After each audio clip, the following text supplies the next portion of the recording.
Well, stay with us on the program. There's plenty more ahead between now and 10 o'clock. These boots were made for walking, but what about these heels? Some top tips for your toes when the morning news returns.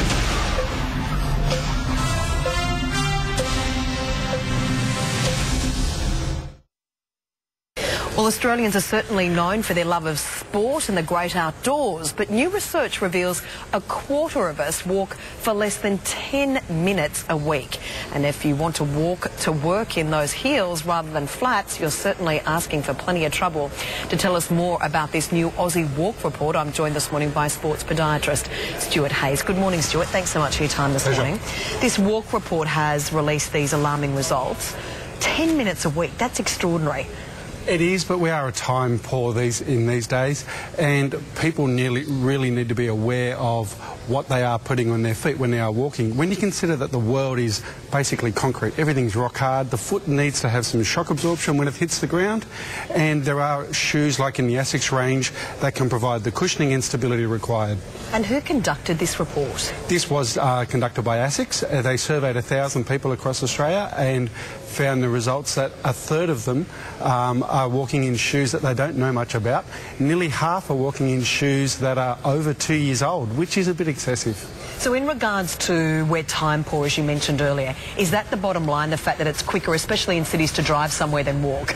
I would say so, but there are people walking in groups to and from work and even on the weekends, and so they're taking a social aspect as well to their walking, and that is a good thing.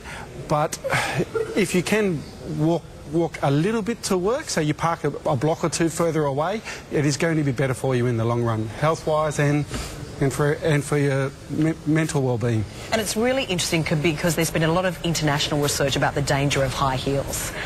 Yes, there was I think it was the University of Iowa did a study where they proved that there is an increased chance of osteoarthritis in the knee if you are walking in high heels. So in regards to if you are walking to work, which a lot of people do try and do for that little bit of exercise every day, you're better off taking your joggers. Yeah, in this day and age, nobody bats an eyelid when you see somebody dressed nicely in a pair of joggers. That happens all day, every day. And are you seeing an increase in injuries because people aren't wearing the proper footwear? I mean, how important is that, especially with children, to have their feet fitted properly?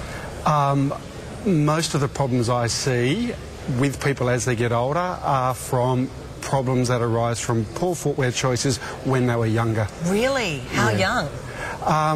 It's more in the teens. Yes, toddlers and everything have to be in good shoes, but it's more the teens, and especially with ladies as they get into the corporate world, they tend to wear the wrong shoes, and most of my patients are over the age of 40 are female.